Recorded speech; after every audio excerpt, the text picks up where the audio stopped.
Hi, Gary. You know my name, Justin, or otherwise known as Hythloday. Um, I'd asked to basically interview you because I'm trying to ask and have a conversation with you over YouTube and finding it troublesome. And like to ask you some questions about philosophy generally, hopefully getting into specifically your philosophy, and ultimately asking some questions which probe at problems which I have with your philosophy or interpretation of things. So the first question I'd like to begin with is: do you think there's a single principle, um, ethical principle that underlies all of morality, say, or justice? Yeah, well, I guess it would be math, right? I mean, the underlying principle is a word like efficiency or productivity, that you want to have a positive result rather than a negative result. So that would be the balance. So on balance net, if you add up all the values, all the things you can declare as valuable, you would want to have a positive net product rather than a negative net product, whether you're judging an individual element of the system or you're judging the entire system. It's the net number that matters. Right, so that's very much a utilitarian kind of principle, I guess. Um, do you think, as a first principle, that's can be practically applied in all situations, in individual situations, in social construct situations? Um, you know, how does Well, that? nothing can be applied in some situations because you can't know beforehand uh, absolute outcomes. So you can't know you can only know probabilities. So you're only going to be making some sort of probabilistic comparison, like, oh, there's only a 1 in 1,000 chance of failure. And now you have to figure out whether 1 in 1,000 means something. Okay, so now it gets very complicated. So, you can't, it's very hard to make a stringent principled decision about something where the probabilities are kind of arbitrary to your amount of knowledge. You can certainly know that it's wrong to push old ladies because old ladies likely won't do anything good when you push them, right? I mean, there's a very low probability that you're going to do an old lady any good by pushing her. So you can sort of say, yes, this makes sense. Don't push old ladies because there's a low probability of any positive impact. Hmm. Um,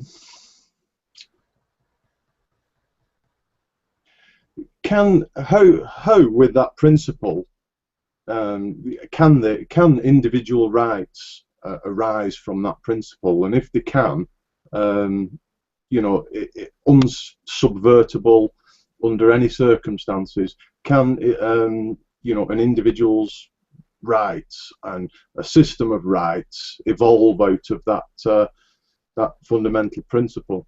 Well, you used the word pragmatic before, and rights are just a concession to pragmatism. They're a concession to the fact that we can't know the absolutes, and so it's just about a fair game play. But rights really are irrelevant to the real questions of values and ethics and all of this stuff. They're just something you need. It's a necessity of the social contract. You can use that kind of language. The necessity of not having an absolute proof of an absolute truth. So until you have the absolute proof of the absolute truth, you have to make concessions to these various opinions and other nonsense. But the truth is, there's a right answer to every question and a wrong answer, and you either can find it or you can't find it, but it exists.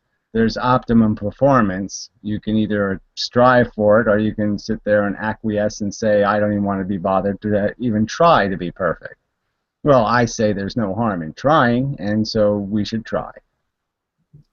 Yeah, but um, you kind of I think rightly suggests that rights are a pragmatic answer to a problem.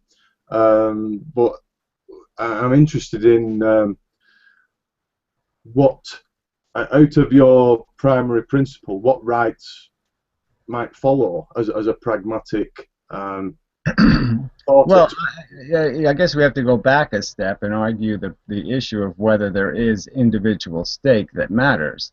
I'm arguing that there's a game being played, okay, with multiple pieces in it.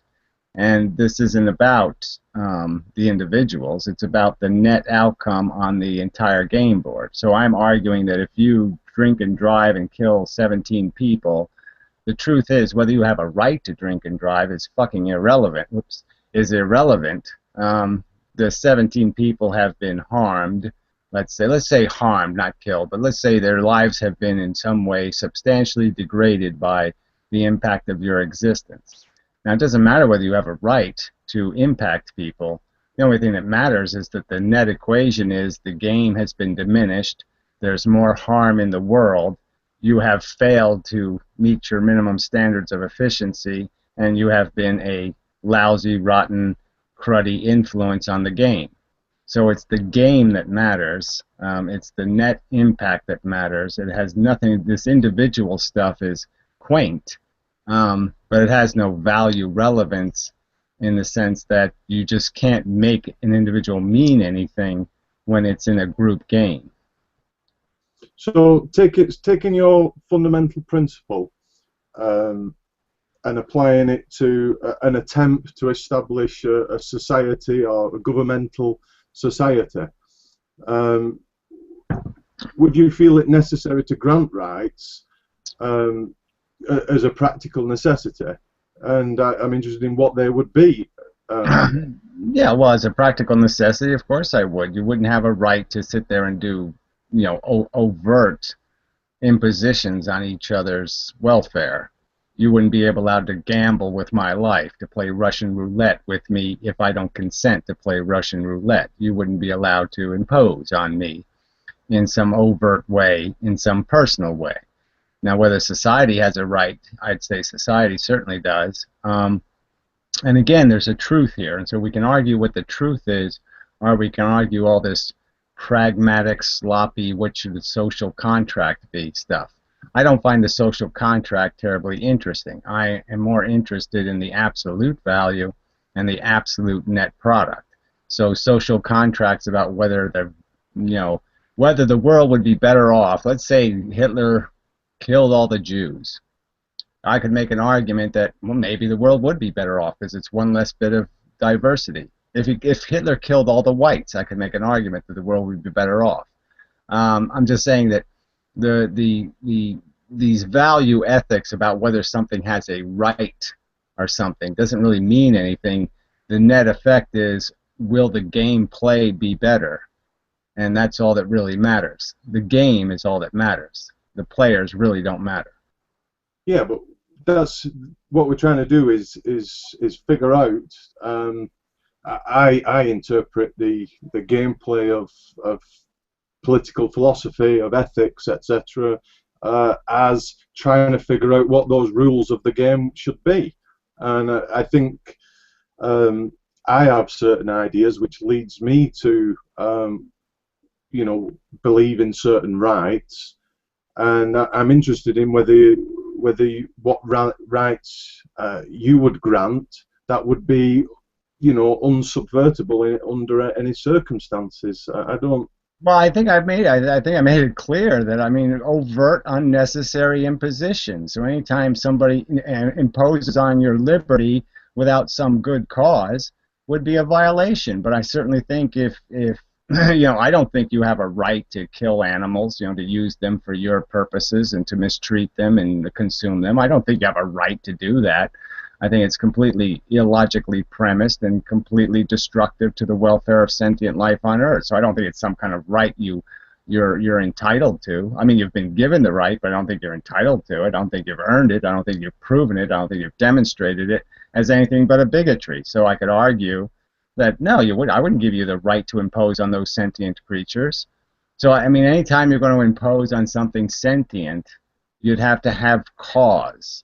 And causes are going to have to be individually evaluated. So I can't give you some blanket statement that says these are your rights, because none of those statements would be at all articulate enough to cover all the nuances of the circumstances. It's like when the Bible says, thou shalt not kill. What does that mean? Thou shalt not kill somebody trying to kill your wife or rape your wife? I hear you, but there is a practical necessity to form a government, and Well, I understand that. I don't know whether you want to have a philosophical conversation about the truth or you want to have a conversation about pragmatic social contracts. I'm not terribly interested in pragmatic social contracts. I'm interested in the effing truth. So I really don't care about having a conversation about whether, well, should people get welfare, or should people do this, or should people do that. Well, I don't care. I mean, it's not terribly important to this overall schema of zillions of animals on planet Earth that are having sensations, and 99% of them we don't give a fuck about. So right on its face, our social contract is crap because we haven't even identified all the major players in the game. Elephants are major players in the game. Rhinoceroses are major players in the game. Chimpanzees are major players in the game. Okay, we have excluded, okay, 99% of the sentient creatures on this earth from our social contract. So therefore, I say, why do I want to talk about a stupid social contract that doesn't even cover reality? Okay, all right. So we'll probably reach the dead end with that question. You talk about wanting the truth, sorry, and getting in terms of getting the best result for society in a kind of utilitarian way, and that means a system of valuation, the way I see it. Now, I think I understand your premise and conception that the existence of creatures directly implies and means exists, value systems for them, for those creatures. That a person or an organism will move away from pain and try and seek pleasure to some degree. Now, the problem I have is each organ. Let's to simplify the argument, I'd like to just talk about treatment on an individual basis. I think, but I can see that how can there be a truth if my value system can't be matched to your value system? Well, well, I guess it can't, but I'm just saying I just make there's a huge difference between projections of value and actual value. So I'm saying that a girl trapped under a gas truck, the necessity of her being removed from that situation is an actual value. Okay, it's logically describable. The value of the Mets winning the World Series is crap. Okay, let's say everybody loved chocolate cupcakes. Okay, we could say, well, chocolate cupcakes have value because we all love them. But no, without our existence, chocolate cupcakes have no meaning. Okay, where without our existence, a girl trapped under a gas truck still has meaning. So that's the difference. You're either describing a real value circumstance or you're describing an ambition circumstance or an addiction circumstance or an I want circumstance that doesn't have anything to do with what the world needs. So that's the distinction, is there's need that's real and there's need that is projected.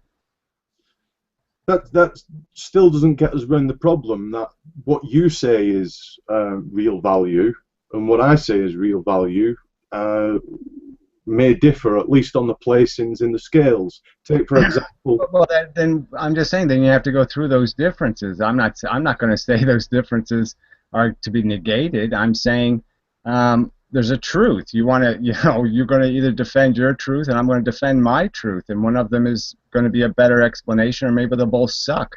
But I think I can logically defend what I'm stating to be the value. Let me hear your logical defense for giving value to some asshole's ambition to climb Mount Everest. I put no value on ambition. I put no value on some guy who has a desire to molest a kid. I put no value on that. It doesn't mean anything. It doesn't need to be satisfied. Screw it. You're taking the example of the girl stuck under a truck. Um, it's clearly a bad situation, but if you could go back in time, are you saying that given the decision to invent, the internal combustion engine, that we could say, we ought not to do it because we can see we're going to make these moving machines which are going to be really dangerous and they're going to hit people someday? Okay, yeah, that's right. That's right. That's the implication of it to some extent. So yeah, just as people right now make arguments about not having nuclear power because even maybe a tiny fraction of the human race will be impacted in a negative way, and they recognize that any impact is too much impact. Irradiating people is not acceptable. People believe that. I'm saying putting girls under flaming gas trucks is not acceptable. We're not doing anything important enough to justify that price. So you want to say it's okay to torture a certain number of little girls by having them burned to death under gas trucks because human beings are doing something worthwhile. I'm saying I would negate the whole game. You can't play the game. It's a stupid game. Every part of the game is stupid. So yes, everything just becomes some sort of, we make things acceptable, okay, because they exist and we've acclimated to them. It's not because they're acceptable. So it seems that you're accepting that there's no absolute value scale, and if I'm sorry, no. Why do you put those words in my mouth? Where did I say I'm saying there's no absolute value scale? I'm saying to you quite clearly, projected values have no meaning. Suffering has meaning. Yeah, but given a choice of whether to mitigate one suffering or another suffering, two individuals are going to differ, and if you can't formulate a reasonable Again, I'm not going to argue the fact that there's differences that I have to respect. I'm telling you I can defend my philosophy. I'm right. I'll defend it logically, but I'm not making some concession that some asshole who thinks UFOs visited the planet and put the pyramids here, I have to respect his opinion. I don't. His opinion's not based on any evidence. So give me an evidenced argument for why human projections of ambition have real value, that somehow if human beings disappeared, it would be a bigger tragedy to the universe than the absent Martians right now. That somehow the Martians are missing right now and nobody seems to give a fuck. Okay, well, explain to me why, if humans didn't exist, there would be some problem. Well, what I'm trying to get at is ask you the question about, in the face of the seeming impossibility, from my point of view, of constructing an agreed-upon value system, what use is the claim about these values and about correct outcomes? Well, again, I'm not going to argue it with you. You either come up with an explanation for why you're right, okay, or you don't. You're giving me no argument. You're just saying I'm a UFO theorist and I'm going to believe wacky shit, and it doesn't agree with you, so therefore somehow I'm wrong. No, I'm not wrong till you prove me wrong, and part of proving me wrong is coming up with a better theory than mine. So until you show me how my theory based on evolution, the lack of constructive purpose, the fact that the value is essentially a negative value machine wherein you have a deprivation that you must fill, so you basically make a mess and then try to unmess the mess, you will take none of my arguments and explain how they are not real and substantial, and yet you will claim I have to respect your disagreement. Well, until your disagreement has some sort of evidence, no, I don't have to give it any credibility at all. I don't really understand how you're answering the question. You're saying you've accepted that I have my value system. And I've accepted nothing. No, I have accepted that you claim to have a value system that you do not explain logically. That's what I'm saying. I have no logical explanation of why your value system has one iota of merit. So your philosophy is that that you personally have to be consulted on all value decisions, and I'm not trying to scrutinize your personal valuations. I'm trying to look for something that, some statement which is of use to. Well, I'm saying, look, if I'm Einstein, I come up with a theory of whatever, relativity, and somebody says, I don't agree with it. Well, what's Einstein supposed to say? Well, I don't really care if you don't disagree, if you disagree. I mean, show me an alternative theory. Show me something else that fits the math. Show me something else consistent with the theory of evolution, consistent with the premised arguments I've made about what reality is. And so if you accept those premises, you show me how you take those ingredients and turn it into a conversation or a debatable issue. There is no debate. The debate is over. Okay, as soon as you really understand what evolution is, the debate, in my opinion, is over. Okay, because there's every bit of the truth is in evolution itself. Every bit of the truth is in the fact that it will take 10,000 baby sea turtles being pecked to death to create one that'll reach maturation. So I'm going to backtrack here because you're just really using this as a platform to make arguments which are rather seem disconnected to the questions and the lines that I'm trying to question you. You talk about putting words in mouth, and you're saying you've actually said that I am okay with little girls under burning fire trucks and this, that, and the other. So just from the beginning, school me through this. How is value created? Well, I said it in the beginning. You want me to I'll repeat my same words again? Value is created by the sentient organism having sensations that are fundamentally have their own fundamental nature. The very existence of bad is created by the bad sensation. The very existence of something pleasurable or not bad is created by the relief sensation, the sensation of get the bad off of me, get the weight off of me, get that crocodile stop chewing my leg. Those are the sensations. We know their value. We've described their value. Our whole language and every bit of our vocabulary is based on knowledge of these values, and that is the only value that exists. Sentient beings have a welfare state. They feel good and they feel bad. The value is less bad, more relief. So in that context, how do we know what the true value scale is? The true value scale, again, I don't know what you're asking for in terms of a true value scale. The true value scale is to minimize the losses. And the fact is there are no gains. So, yeah, the straightest line is just to quit making these monsters because they can't do anything good. All they can do is make a mess and then clean it up. There's only two kinds of things in the world, right? There's mess makers and things cleaning it up.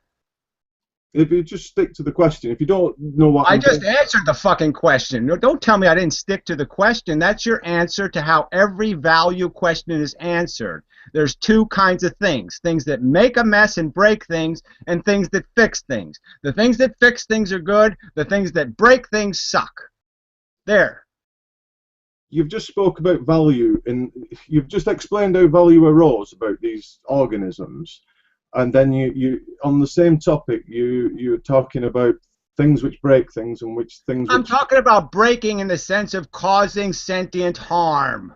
Okay, I'm not talking about breaking an alarm clock. I'm talking about harming something. Okay, breaking is analogous equal to harm. Okay, so understand my vocabulary. When something's broken, it means something is harmed.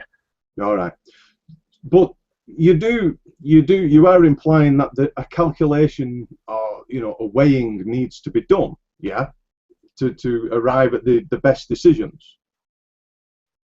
I'm saying that some decisions are of no real consequence to the gameplay and are arbitrary. Okay, whether to get divorced or not get divorced, whether blah blah blah. There's lots of little nooshy booshy stuff that could go either way. There's lots of questions where you really just don't know the answer because you can't run all of the scenarios. But I'm just saying that for most of these questions, whether to push the old lady, we can know the answer, that there's absolutely no probabilistic reason to think it's a good idea to push old ladies. I need to repeat it, but I'm reading the implication into what you're saying is that evaluation needs to take place. Do you not see that same I don't know. implication? Didn't I just describe an evaluation? Whether or not to push old ladies, that's the question. Whether or not to build nuclear power plants could be the question. A zillion things could be the question. All you're going to really evaluate is, do you have a right to cause harm? Do you have a right to impose risk? Yeah, but what you're raising is really easy cases where you'd struggle to find anybody but an insane individual.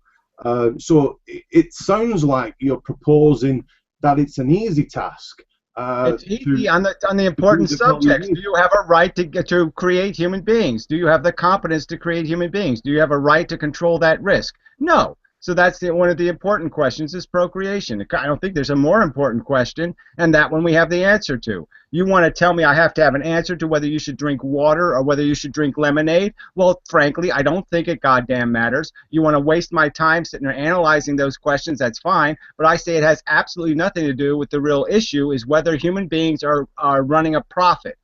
Human beings are not running a profit, the human race is not running a profit, and planet Earth is not running a profit. That's the important question. So I'm not running away from the important questions. I'm throwing it right in your face and saying the very fundamental nature of life on this planet is not running a profit. It is not scoring goals. It is scoring deficits.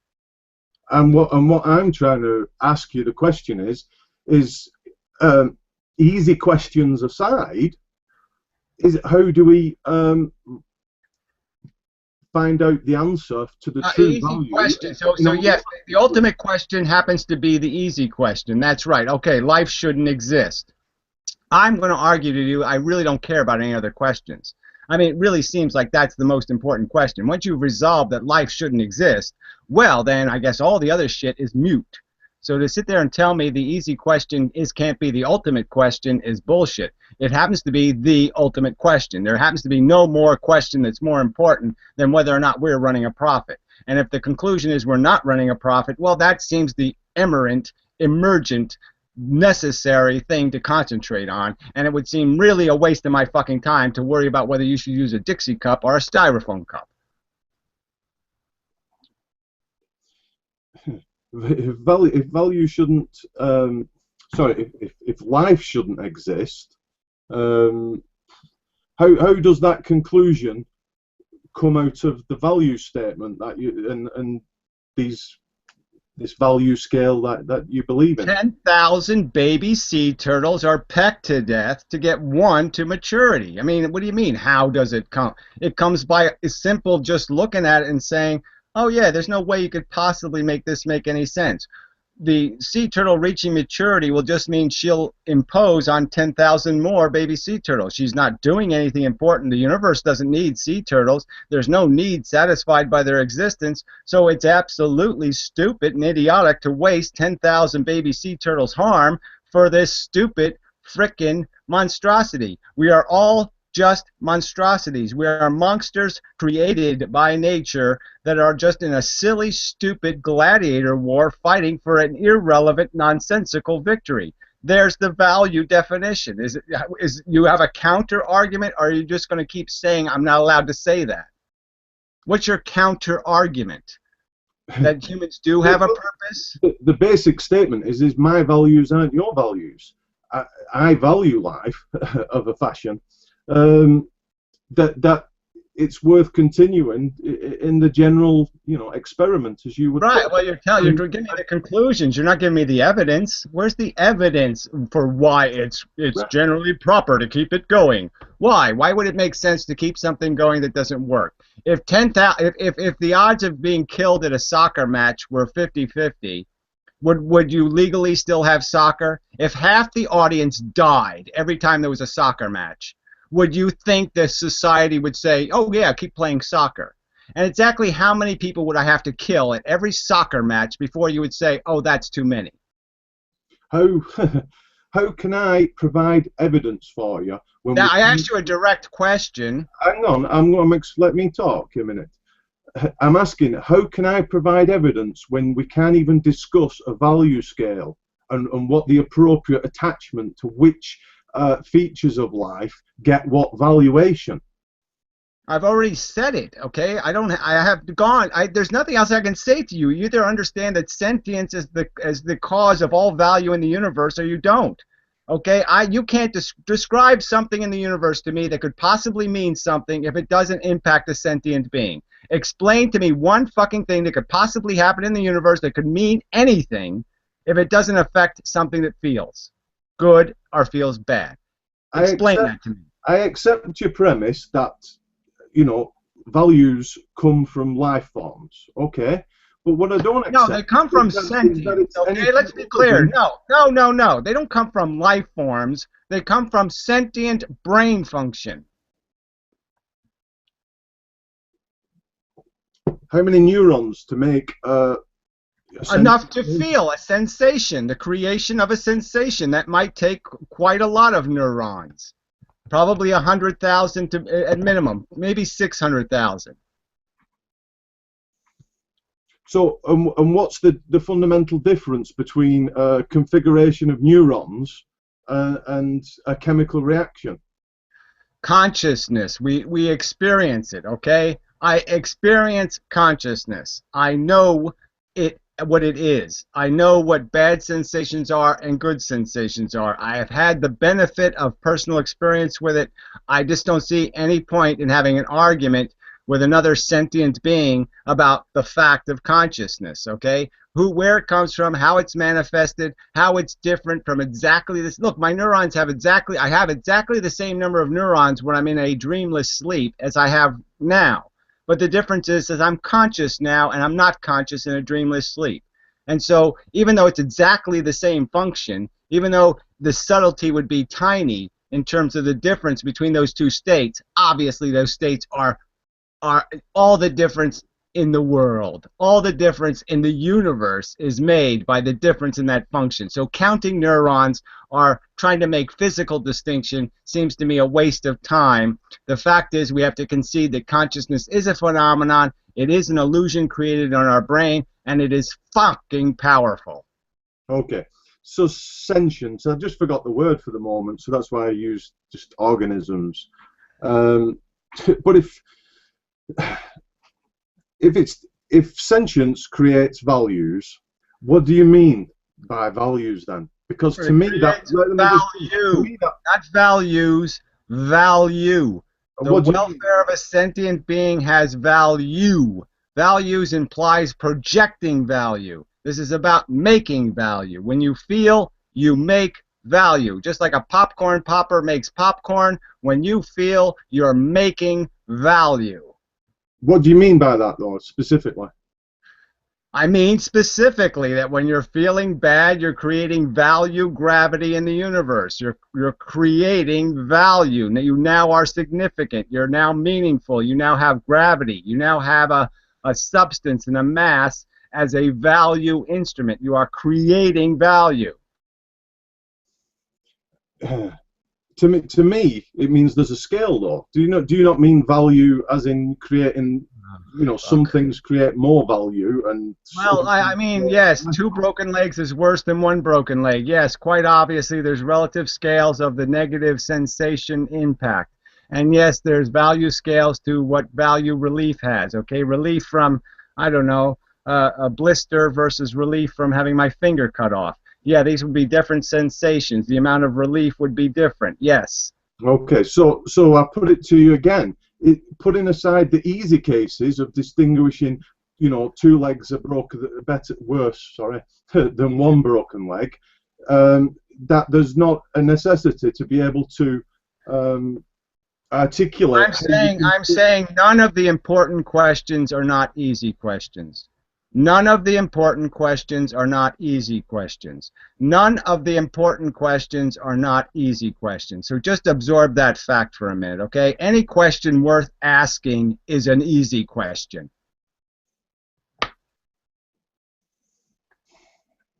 So I still don't understand how you end up. The single question about whether life should exist.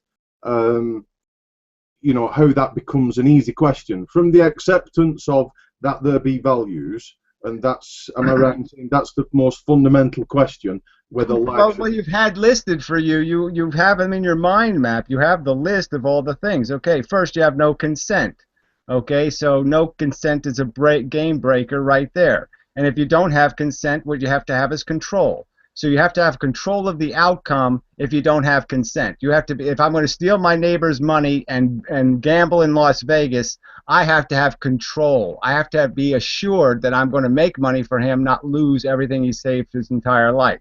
So there's no allowance for error, okay, if you're going to act without consent. So in a sense, without consent, you have to have perfect. You cannot make a decision for somebody else and say, I will torture you for my benefit. You're not allowed to do that. You've broken consent. Then we go into the arguments from, the whole Frankenstein argument. We can go into these different metaphors for the game. But yes, this is basically a game that cannot be played for profit. It can only be played at somebody else's loss.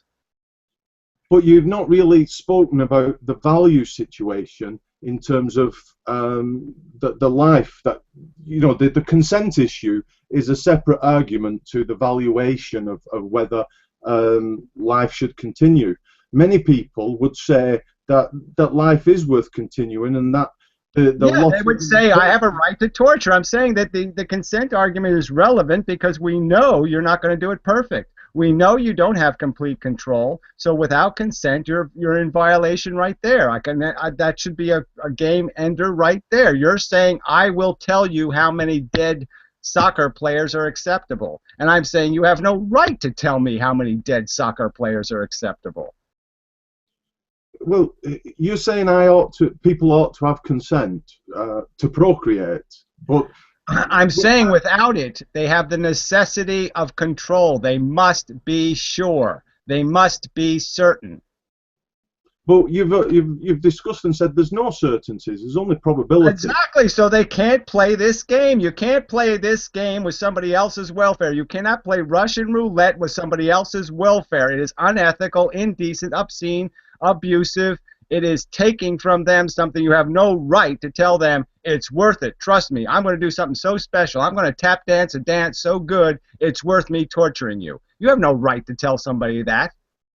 So your position is no risk at all is worth... My position, as I stated before, is exactly the Martian circumstance where there's absolutely no gain possible. You cannot improve the universe by creating Martians. So yes, any suffering caused is too much suffering.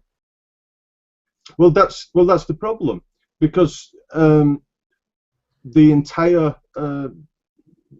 the entire human race disagrees with you on that valuation. Well, again, so you're going to use the argument for popularity. After all this time, you're going to sit there and pull that weak gun out of your holster and tell me that it should mean something to me. The majority of the human race still believes in fucking angels. I don't have any reason to sit there and defend myself against majorities of idiots and imbeciles. Yes, I think that 95% of the human beings walking are complete idiots. They're imbeciles. They're fucktards. They're selfish, nihilist motherfucking cunts. I hate them. I despise them. I think they are loathsome, crappy creatures, and I give more love and affection to a cat or a dog than I would the average motherfucking piece of shit human being. So telling me what they think doesn't really mean anything to me. Okay, I don't mean to make the argument from majority as so much. Well, you don't mean to, but that's exactly what you did. Yeah, but it follows up with the question, why is their value system wrong? It's wrong because they don't believe in evolution. It's wrong because they do believe in fantasy nonsense. It's wrong because they are bigoted rooters for the home team. It's as wrong as their stupid addiction to their stupid sports teams, like that matters. Look what they invest in. American Idol. Look at sports. Okay, they're not investing in curing anything or fixing anything or building anything or doing anything. They're invested in shit. Absolute crawling motherfucking shit. Well, we can't talk about building or investing in stuff when you their values. Look, stop right there. Look, their values suck. That's the answer to your question. Why are they wrong? Oh, because their values absolutely suck. They have no logical continuity, and they are absolutely just built out of their own selfish egos. They are childish morons. But that's not an argument, Gary. It is an argument. They are intellectually dolts. They are stupid motherfuckers. That's not an argument for a value system and how to attach why they're wrong. I'm not argue with you. I've already defended my value system. I've explained its evolution and sentience is at its core. And so what do you mean? It's not a value system. I'm explaining why they have no argument. Angels don't exist. God doesn't fucking exist. Their delusions of grandeur and ego accomplishment are just that, projections of value. They are not actual values. Lamborghinis have no actual value. They're only valuable to egomaniacal, small penis, dickless wonders. They're not valuable to anybody with a reasoned, logical brain. To a reasoned, logical brain, Lamborghinis can be squished for all of eternity, and it doesn't mean a motherfucking thing. But if you start squishing sea turtles, that's another matter. That's not an argument at all of explaining. Oh, I'm just, you know what? Fuck this. Fuck this. I mean, you want to stay on the subject or not? It isn't an argument at all. The difference between a Lamborghini and a sea turtle is a pretty significant fucking argument. Human beings value Lamborghinis. They'll pay hundreds of thousands of dollars for them. Human beings ignore sea turtles. Well, I haven't introduced that into the topic of discussion. What I've said is the value of life. You're talking about specific. I'm saying the value of sentience. I'm not going to keep arguing this word sentience. Don't keep saying life, okay? Most of life on Earth is not sentient. It's just biological, creepy crap. Well, we're talking about people now. You have just been talking about people, and that's what I'm talking about. People's opinion is unqualified. You're the one that brought up the majority of people somehow disagree. Well, I'm telling you why their opinion is unqualified. They can't tell the difference between a Lamborghini and a sea turtle, and they can't even get that value equation right. They're eating fucking billions of sentient creatures every year. They lock them up in concentration camps, torture them, and then eat them. So don't tell me they have a value system. What's their value system? Fucking bigotry. The fact that individuals value Lamborghinis does not speak. People who would talk about the worthwhileness of life don't say it's worthwhile because they're Lamborghinis. No, they say it's because of the joy of the children, the family, the relationships. And all those things are just as much an addiction as the Lamborghini. They're just as much an expression of ego as the Lamborghini. They have nothing to do with reality, nothing to do with the price paid for their lousy existence, nothing, absolutely nothing for taking accountability for the price of their stupid sentient existence.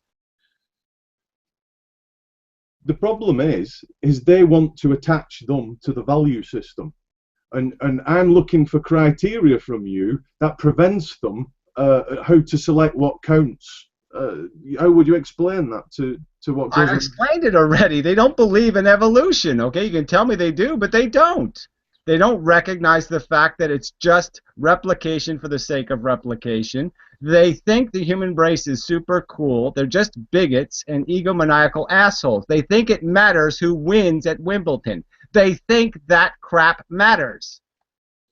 Well, I believe in evolution, but it's not helping. That statement's not helping me to understand how not to. When I say they don't believe in evolution, what I'm saying is you take no logical appraisal of evolution. It's logical consequences. You just say evolution and you don't recognize that it's got horrific attrition rates built into it and that it's substantially just a silly competition between organisms, between relatives. Okay, when we came across, when the Europeans came across the ocean and killed the Native Americans, they weren't killing a subspecies. They were killing their fucking brothers. All right, the human race is myopic and idiotic when it comes to understanding what evolution really means. Even the people who believe in evolution take no account for what's happening in evolution, which is grotesque attrition for no accomplishment.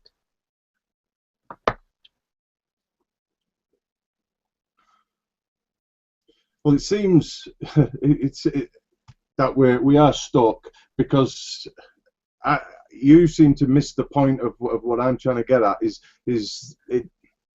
I don't see how the meaninglessness of life means that I can't value certain things within life and deem it worthwhile. Because the difference between psychology and philosophy. You're saying I psychologically like chocolate chip cookies, therefore chocolate chip cookies have value, therefore chocolate chip cookies are more valuable than sea turtles. I'm saying there's a logical mistake built into that, quite obviously. That the projection of your personal sensation needs, the fact that you need something, doesn't mean it has merit. We need a lot of things that don't have any value to the universe. I could need to go save the girl caught under the burning gas truck, or I could need a chocolate chip cookie. The problem is that I'm likely to go for the things that are easy to get. So I'm likely to go for the chocolate chip cookie, because saving the girl, even if I needed to do it psychologically, even if I wanted to do it psychologically, I would have an apprehension that I don't want to get blown up, I don't want to get burned to death. So I'm going to have apprehension to do the right thing, and it's going to be really easy for me to grab chocolate chip cookies all day and just distract myself by eating those, because that's an easy need satisfied. But it has absolutely no merit as a need. It doesn't do the world any good. It doesn't do the universe any good. It doesn't do a damn thing. Saving the girl under the burning truck, absolute winner. So we should never have invented the automobile. Well, I'm not going to argue it. I mean, again, it's not, the automobile isn't the problem. The living people are a problem. Actually, yes, we have to satisfy our needs. We have to have a way to have a civilization, so we make compromises to horror. So everybody says it's acceptable that 30,000 people get killed and 500,000 get injured every year on the highways, because they want to be able to drive to the store, and they want to have their freedom to go different places, and they want all that stuff. I personally don't drive unless I absolutely would have to. Okay, even as a young person, I don't drive at all now, but I'm just saying, yeah, quite obviously, any risk is risk. I don't like risk. I don't like, do you like driving down the highway knowing that any minute you could run over some 5-year-old kid, not because it's your fault, just because it happened? Do you like doing that? Well, you don't think about it, do you? Well, yeah, there you go. Bingo, bingo, bingo, bingo, bingo, bingo, bingo.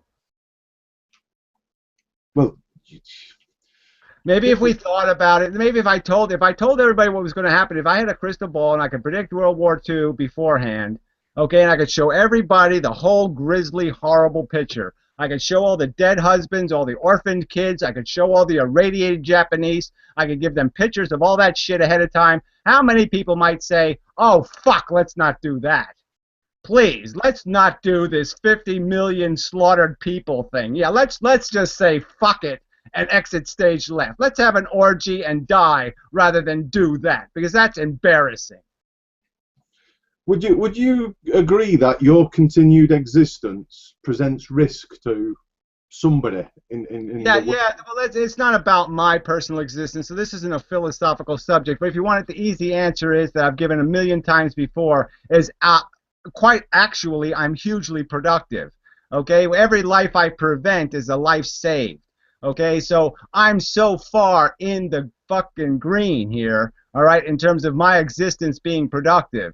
And that's the game. I said to you before, there's only two fucking things on this planet: mess makers and people cleaning it up, people fixing it. I'm a fixer. I'm valuable only because I'm a fixer. And once it's fixed, then I would have no value. But I have value as long as you assholes are making a mess. I have value. I'm struggling to contextualize this, because in any value system that I can think of, there are situations where actually goods, I will suffer pain and hardships to achieve a great, yeah, well, that's your ambition. That's your ego again. I have no obligation to acknowledge your ego as anything other than a psychological phenomenon of addiction. Okay, so you could just be a heroin addict telling me the heroin's worth it. And I'm going to say rationally that's preposterous. So go ahead and make the argument. Go ahead and tell me that I'm willing. Well, that's fine for you. I certainly am not willing. So I want my right to immunity. I want to be free from being tortured by you motherfucking crazy bastards, okay? So until you can leave me the fuck out of your sadistic game, you have no right to impose it. Hang on, but hang on, you've predicated this whole value system on the existence of sentience, yeah, which is in itself a psychology. So Understood, but there's no reason to respect psychology. I just explained to you what the ego was and how the ego makes lousy determinations. I already, look, I went through this. Psychology when you're bullshit. This is just bullshit. How can you dismiss Maseratis are psychology. How can you dismiss my psychology when your whole philosophy Maserati. The Mets won the World Series. The Mets won the World Series. That's how I can discount it, because it's full of shit. Your whole philosophy is predicated upon the psychology which arises from sentience. Bullshit. I talked about good feelings and bad feelings. I don't care what causes them. I give a care not.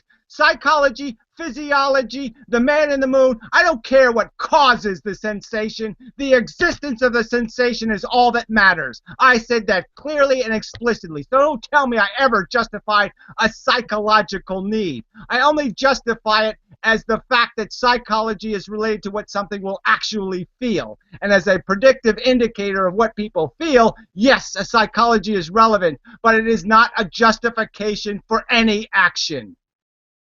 I don't think you've answered the question. Oh, fuck you! The audience will decide that, shithead.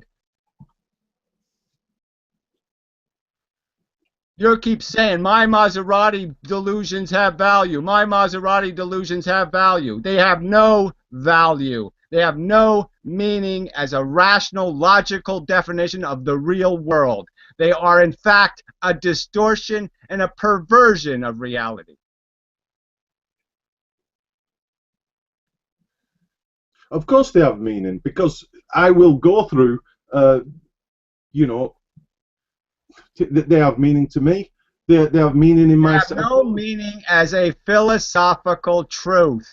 They have no truth value. And how do you determine the truth value? I just told you how I determined it. I just made it absolutely fucking clear. Truth value is in the welfare of the sentient being, in the sentient experience. What kind of philosophy is that? I'm not going to keep arguing it. I mean, you either believe sentience is the core value or you don't. So you're saying you don't believe sentience is the core value. You believe that there's some way you can hurt somebody else for your profit, and there's a way to rationalize that to make sense. Go ahead and believe that. What kind of philosophy is that? I think that's absolute crap. No, whenever we get down to the details of how we might value and how we might judge your particular value system, you just say Maserati and that all good's bad. I'm saying that all your psychological projection. Wait, how many times have I said projections in this video?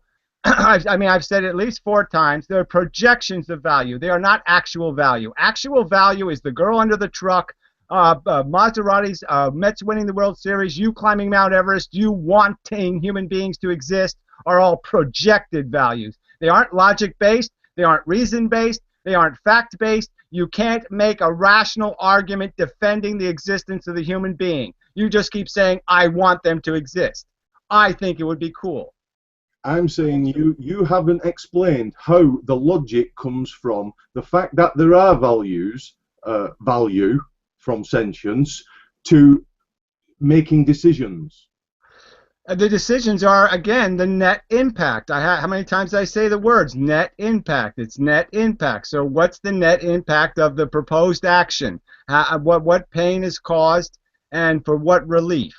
And I say to that that we need to weigh these values, and I ask you. And again, I said the only important questions are the easy questions, and you want to keep playing games about stupid social circumstances. So again, you're going to keep saying, oh, what's the value of one person wanting a Maserati and another person wanting a flying dove?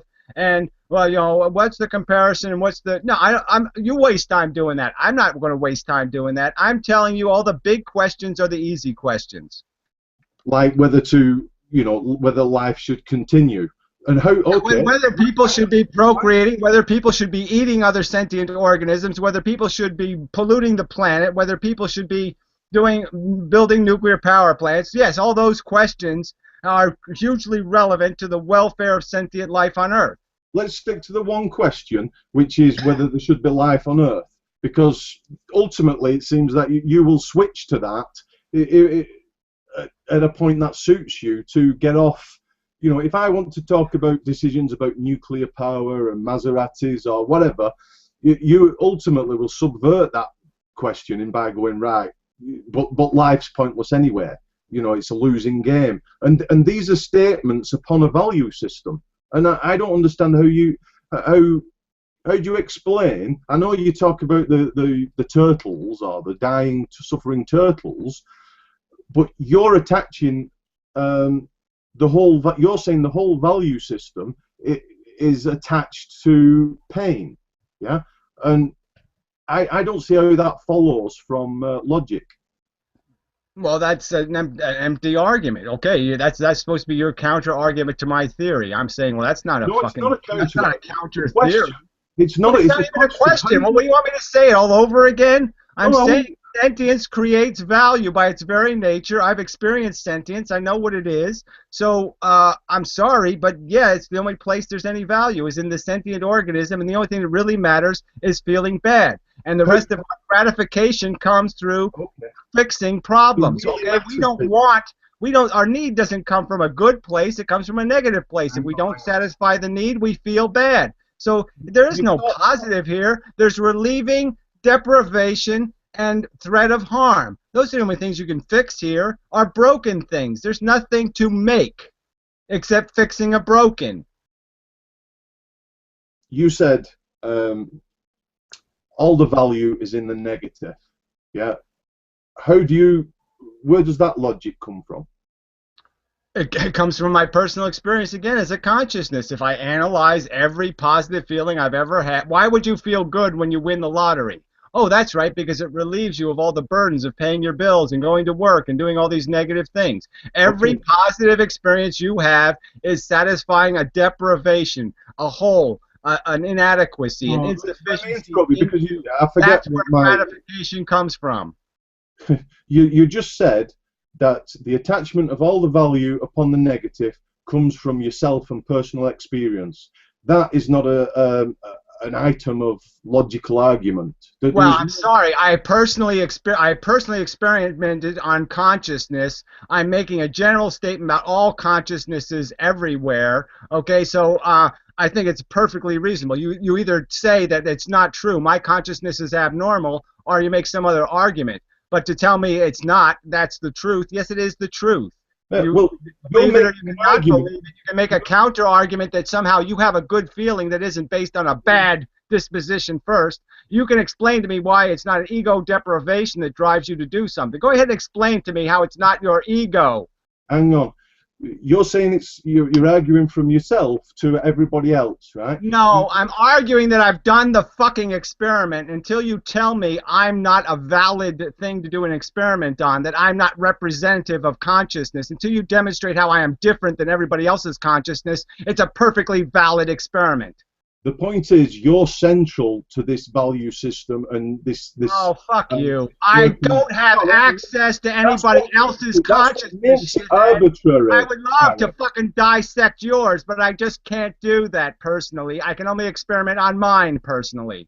Yeah, but that's what makes it arbitrary. Because well, fuck you. Fuck you. This is not an argument. This is not a fucking argument. You're telling me my consciousness is not atypical. Fuck you! I'm not trying to make an argument. Yes, you are. Your statement right there, arbitrary. That is somehow my consciousness is not substantially similar to every other human consciousness. That's your fucking accusation, that there's some doubt that my consciousness isn't suitable for experimentation because it's not applicable to everybody else's consciousness. If you won't take an argument from a majority, which is right, yeah, why should I take an argument from a singular individual? I just explained why. I don't have any other fucking choice. I can't live somebody else's consciousness, but I'm saying to you, I'm sure mine isn't any different than your shit. Gary, you have evidence that it's different. This is just a dodge. You're just dodging. The definition of arbitrary is that it comes from your own personal perspective. No, it isn't. That is not the definition of arbitrary. The definition of arbitrary is the definition of arbitrary is undistinct and inspecific. You think you in the context, arbitrary means it's down to your personal judgment. Oh, bullshit! Whatever. This is Garrett, stupid. I've already qualified this. I'm saying I have no fucking choice on planet Earth but to experience my consciousness. If I was a non-sentient... But that makes it not logical, Gary. That makes it not logical, Gary. This is a bullshit argument. You from the first person experiment is arbitrary and not logical, Gary. All right, then there's no conversation. The conversation's over. Okay, we cannot premise an argument because no intelligence that isn't experiencing sentience personally could ever understand sentience. You can't understand sentience without experiencing it, shithead. Go ahead and try to come up with your 5 million page document explaining sentience to a non-sentient intelligent. If a non-sentient intelligent existed, you've gone on record, it comes from yourself. It comes from yourself, and you are right. You are right because you felt it. That's the argument.